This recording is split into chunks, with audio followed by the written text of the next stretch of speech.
with the traffic on the road. So what sort of speed would you get out of this if you're sort of giving it the beans? So absolute flat out, the wind, down the hill with the wind behind us, you'll do about 30 mile an hour. We're looking at an average of about 20 miles an hour on the road. Which in today's day is about twice as fast as you can drive a petrol vehicle through Southampton. So now maybe this is the future again. Well, thank you very much. It's an amazing machine. Not a problem, thank you.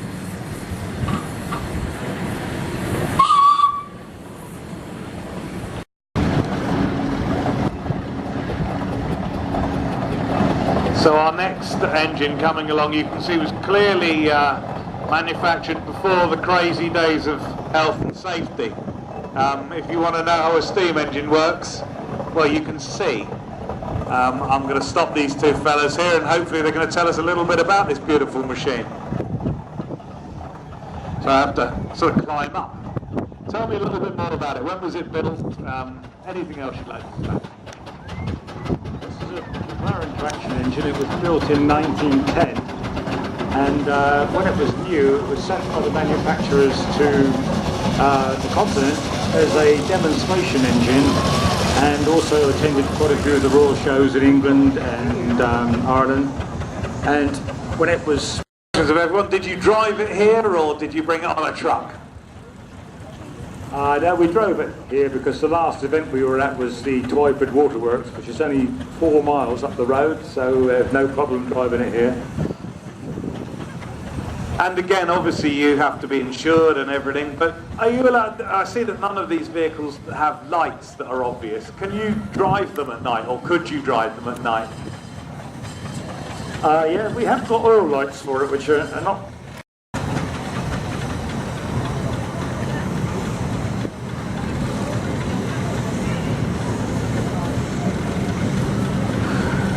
So here we have another steamroller. I'm guessing that this one's a little bit newer, but we're going to find out. And you can see, this is crazy. This is driven by just a single person. So a big advancement. So I notice you're driving this on your own. You don't need a co-pilot or a stoker. Is this because it's a little bit newer? It was built in 1973, so it's only a couple of years old since on the steam engine. Yeah, with diesel engine you just need one driver. No, it's it kind of, I like the sort of patina, I like the way you've done it. It's kind of not massively over-restored, which is amazing. Have you had it a very long time, or is it new to you? I had it for about 12 years now.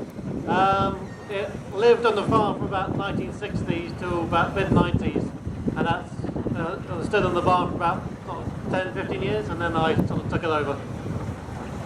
So this looks like a massive undertaking compared to restoring maybe, let's say, a Royal Enfield or something like that.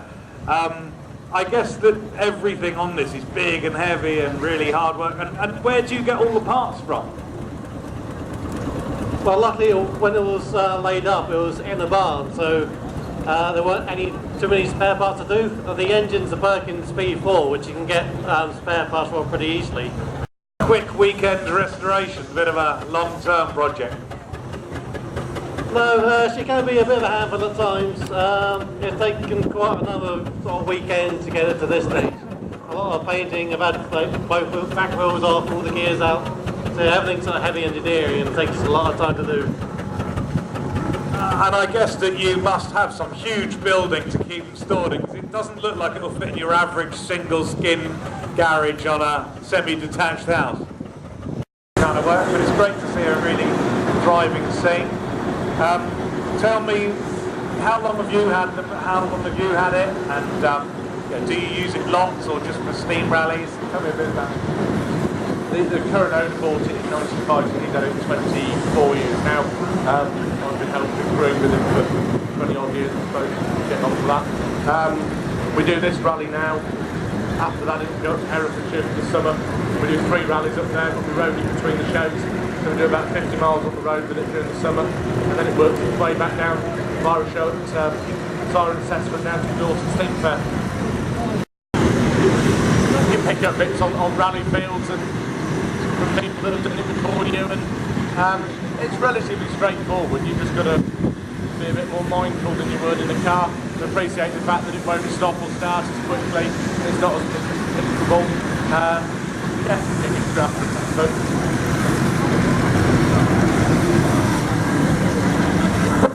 On the way home, do you call the AA?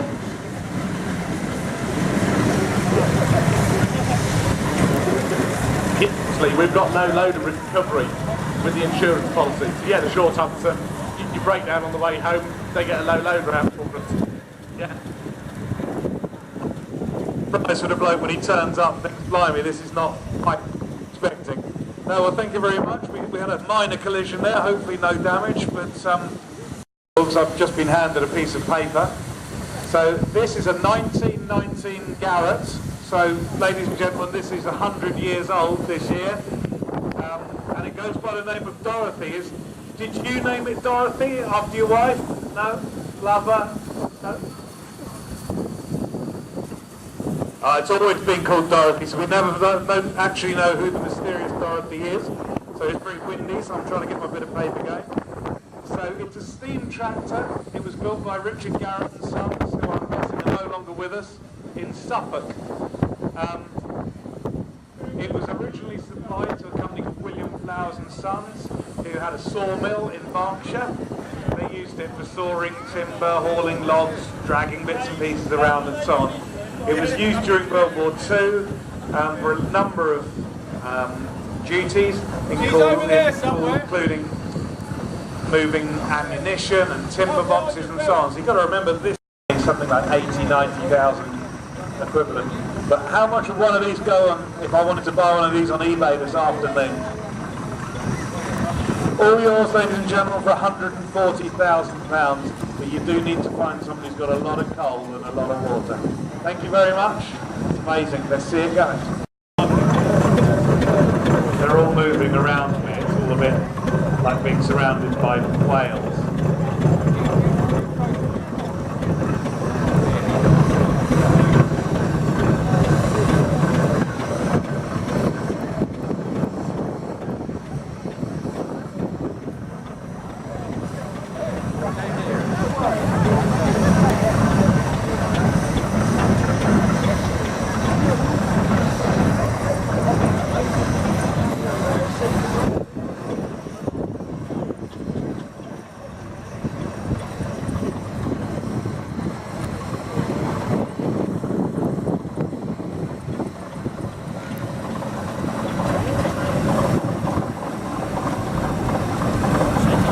One of the drivers earlier how you learned to drive, and the driver of TK6141 is currently in driver training, so let's hope he gets that parked up well.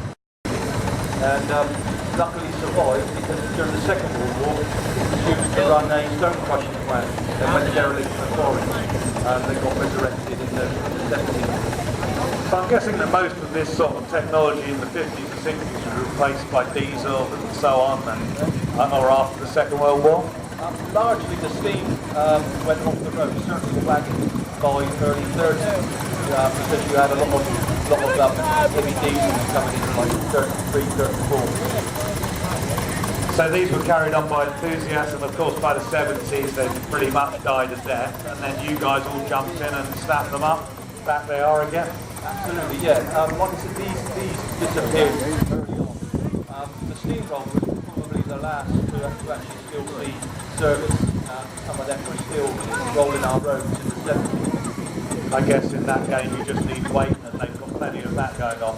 Yeah, absolutely, yeah. And why change something? Now we came across from the top of this one. Most expensive pint of Malai. So was that on the M27? That's for a cut next time. Hands for a cut. Are you allowed to go on the motorway then? Oddly enough, there's no law that will break it to go on a motorway with one of these, but because there is no lower speed limit. However, you would be done for dangerous driving or full unobstructed, I'm sure. And are you allowed to operate a mobile phone while driving? No. Okay, something's never changed. No, but thank you very much.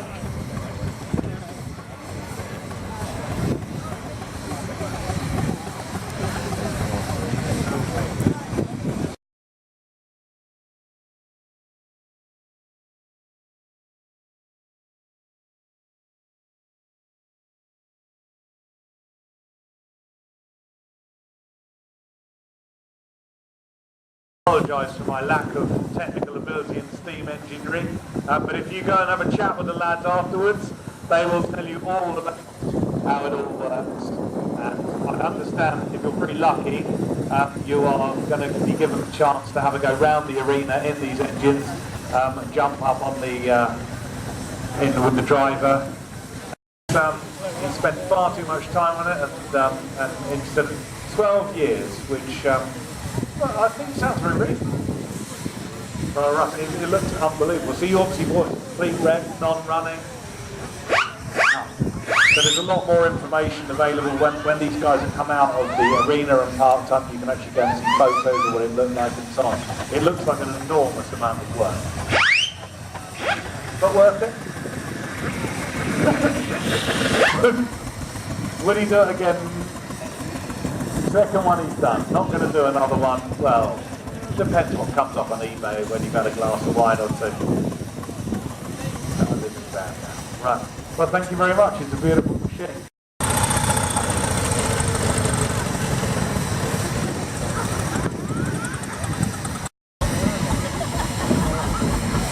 So, 1925, through located wagon.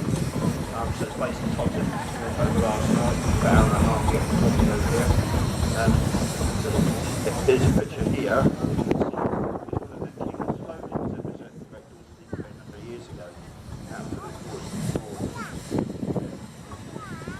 Yeah, that was the place. So it was one of the 6 boats in the Road Steam Tractors many years ago.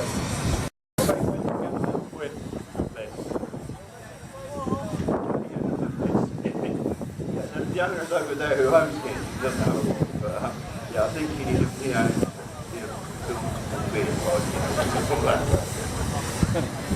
So there we go. If anyone wants to replace their wife, these sort of things are available at auctions. But there we go. No, it's a fantastic machine. It looks like a lot of fun. So again, 2 people driving.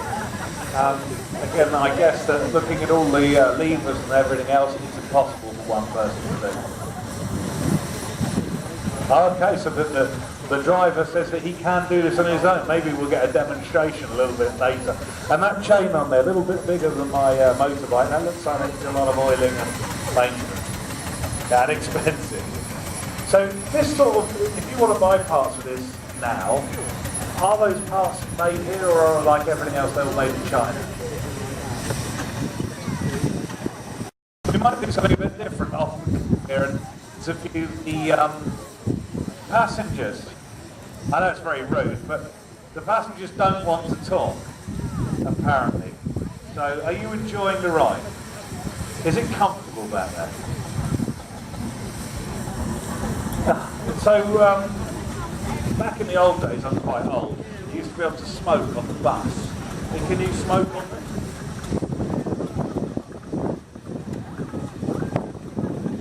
So apparently one of the benefits of owning a machine like this is you can actually smoke on this and drink.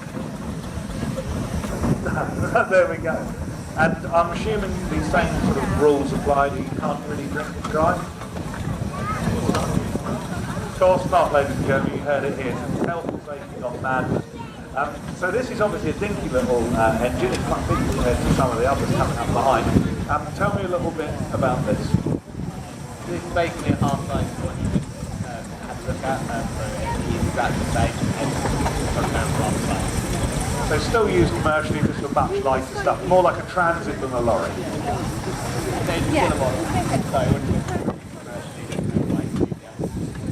So did you make this yourself?